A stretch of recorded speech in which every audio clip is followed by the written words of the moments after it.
Hello everyone. It's been the most exciting time of my life. I was born in the desert and travelled around and around with my family and the other Israelites. Sand, sand, sand. We used to eat the manna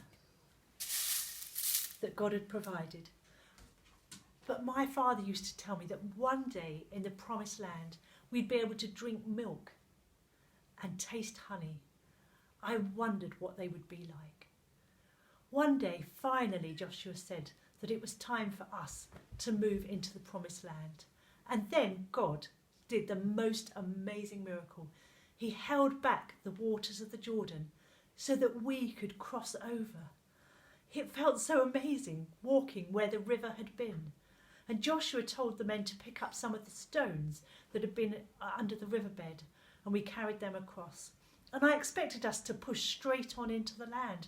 But Joshua said, no, we must first build a memorial with the stones to remember what the amazing thing that God had done.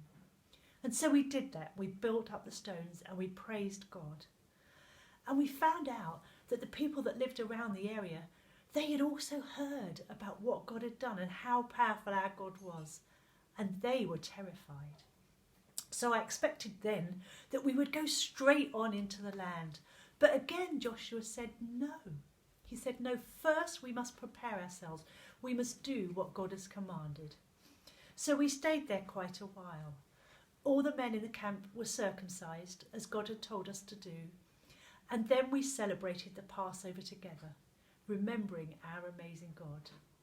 And it made me remember that we need to do the things that God had asked us. We need to follow his commands and we need to thank him. And it's only when we've done those things that we're then ready to move on with him.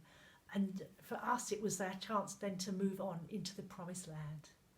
And when we finally got to the promised land, we were finally able to eat some of the food there. And let me tell you, it was delicious.